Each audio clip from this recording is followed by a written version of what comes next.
नमस्कार दोस्तों आज आपके सामने मैं ऐसा विषय रखने वाला हूं जो आपके जीवन में बहुत ही महत्वपूर्ण है। नाड़ी दोष के परिहार कहने वाला हूं। कई बार अच्छे रिश्ते नाड़ी दोष के कारण हम ठुकरा देते हैं। नाड़ी दोष क्या है? नाड़ी दोष से घबराना चाहिए या हमें नहीं घबराना चाहिए? सबसे पहली बात, नाड़ी दोष से नहीं घबराना चाहिए। 70% नाड़ी दोष का परिहार हमारे शास्त्रों में लिखा गया है। हमारे शास्त्रों में नाड़ी दोष के उपाय भी लिखे गए हैं। इसलिए अगर आपकी कुंडली मिलान करते हैं, नाड़ी दोष को आ रहा है, तो पहले देखिए कि परिहार आ रहा है नहीं आ रहा है। आ रहा है 70% आएगा। मैं ऐसे परिहार आज आपके सामने रखने वाला हूँ। सबसे पहले कुंडली मिलान करते हैं, उसमें नाड़ी दोष क्यों देखा जाता है? नाड़ी दोष है वो हमारे स्वास्थ्य के लिए देखा जाता है, बीमारी के लिए देखा जाता है, संतान के लिए देखा जाता है। इसलिए नाड़ी दोष के हमारे कुंडली मिलान में सबसे ज्यादा गुण माने जाते हैं। 36 में से 8 गुण नाड़ी दोष के कहे गए हैं। इसलिए नाड़ी दोष को भी देखना बहुत ही आवश्यक है। लेकिन घबराना नहीं है, नाड़ी दोष का परिहार देखना है। और फिर भी आपकी जन्म कुंडली में दोनों का अच्छा मिलान हो रहा है और नाड़ी दोष आ रहा है सही तरीके से, तो हमारे शास्त्र में उपाय दिए गए हैं, वो भी आपको घबराने की कोई जरूरत नहीं है। सबसे पहले आप अपनी कुंडली निकालें। जो मैं 8 नक्षत्र कहने वाला हूं, उस 8 नक्षत्र में से दो नक्षत्र आएंगे, दोनों का, तब नाड़ी दोष नहीं लगेगा। ये पहला नक्षत्र है कृत्तिका। दोनों का कृत्तिका नक्षत्र आ रहा है, तो यहाँ आपको घबराना नहीं है। आपको नाड़ी दोष का परिहार आ गया है, नाड़ी दोष भंग हो रहा है। दूसरा नक्षत्र है रोहिणी। अगर एक का नक्षत्र कृत्तिका है, दूसरे का रोहिणी नक्षत्र है, तो भी नाड़ी दोष यहां भंग हो रहा है। तीसरा नक्षत्र है मृगशीर्ष। माने आपका मृगशीर्ष नक्षत्र है, दूसरे का रोहिणी नक्षत्र है, तब भी नाड़ी दोष नहीं लगेगा। चतुर्थ जो नक्षत्र है वो है आद्रा।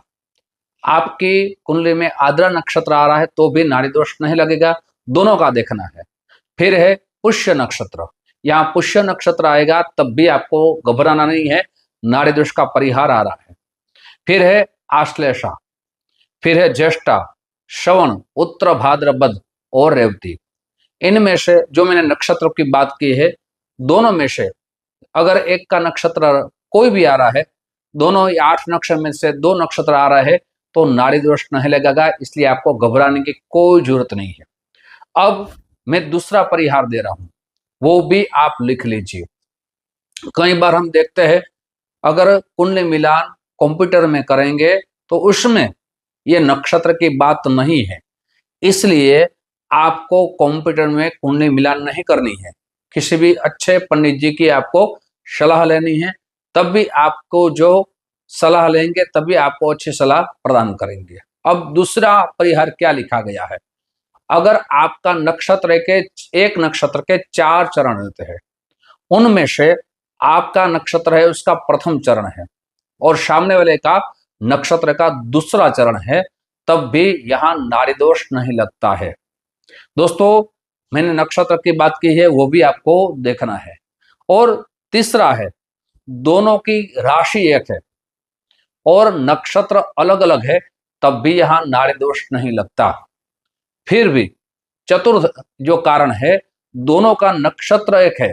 कई बार यह भी मैंने सुना है, पढ़ा है कि दोनों की नक्षत्र एक है, राशि भी एक है, तब भी नाड़ी दोष का परिहार हमारे शास्त्रों में लिखा गया है। आपको चिंता नहीं करनी है। अब जो मैं कहने वाला हूं वो भी याद रख लीजिए। दोस्तों, और भी कुछ कारण मुख्य कारण रखने वाला हूं, उपाय रखने वाला हूं। उनसे पूर्व मेरी एक छोटी सी गुजारिश है। जो मेरे नए दोस्त ये मेरा चैनल देख रहे हैं, दोस्तों, अगर इस चैनल को आपने सब्सक्राइब नहीं किया है तो जरूर सब्सक्राइब कर लीजिए। ऐसी जानकारी मैं आपके सामने रखता रहूंगा। साथ ही दोस्तों, ये वीडियो अपने दोस्तों में ज्यादा से ज्यादा शेयर कर दीजिए। उसकी जो भ्रांति है, जो विचार है, जो नाड़ी दोष का परिहार भी आ रहा है फिर भी शादी नहीं कर रहे हैं, वो विचार परिवर्तन हो जाएगा। इसलिए ज्यादा से ज्यादा शास्त्रोक्त बातें जान पाएंगे, इसलिए वीडियो को शेयर कर दीजिए।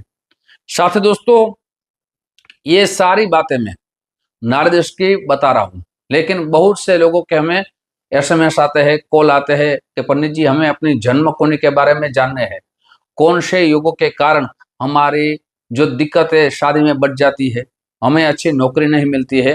तो दोस्तों यहाँ नंबर दिया गया है, उस नंबर पे आप संपर्क कर लीजिए।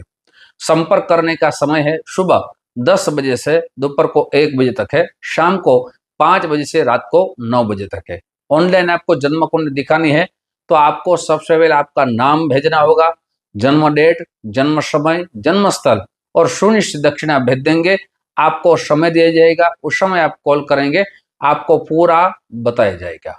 दोस्तों अब आपको सबसे ज्यादा देखना है वो है जन्म कुंडली में दोनों के 2 भाव। कौन से भाव देखना है? एक तो है पंचम भाव को देखना है, क्योंकि पंचम भाव है वो संतान का भाव माना जाता है। दूसरा भाव आपको देखना है सप्तम भाव। ये दोनों भाव में से गुरु बलवान होंगे, शुक्र बलवान होंगे, मंगल बलवान होंगे तो भी यहाँ नाड़ी दोष नहीं लगेगा। ये बात नोट कर लीजिए दोस्तों, ये बात कहाँ भी आपने सुनी नहीं होगी।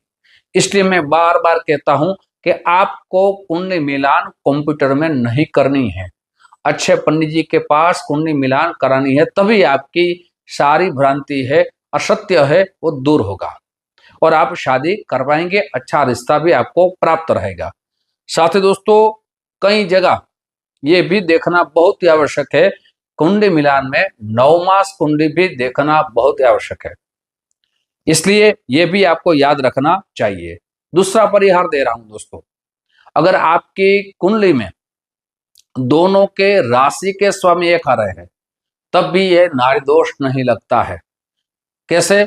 जैसे आपकी वृषभ राशि है और सामने वाले की तुला राशि है, तब दोनों को स्वामी एक हुआ तब भी नाड़ी दोष नहीं लगता है।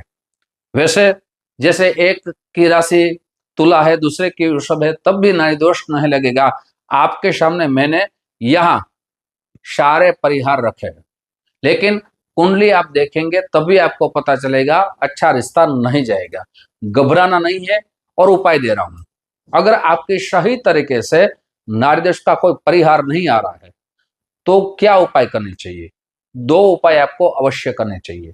सबसे पहले अच्छे पंडित जी के पास महामृत्युंजय का अनुष्ठान अवश्य कराना चाहिए। हमारे शास्त्र में लिखी गई नाड़ी दोष की शास्त्रोक्त तो पूजा है, वो भी आपको अवश्य करानी चाहिए। साथ ही अच्छे डॉक्टर के पास दोनों का ब्लड अवश्य चेक कराना चाहिए। दोस्तों ऐसा करेंगे आपका जीवन अच्छा रहेगा, आपको संतान की प्राप्ति रहेगी और स्वास्थ्य भी अच्छा रहेगा। दोस्तों ये जानकारी आपको कैसी लगी अवश्य अपनी राय लिखें। दोस्तों ऐसी जानकारी मैं आपके सामने रखता रहूंगा। आप जो हमें प्यार दे रहे हो उस प्यार के लिए आप सभी को दिल से बहुत बहुत धन्यवाद। जय श्री कृष्ण, महादेव हर।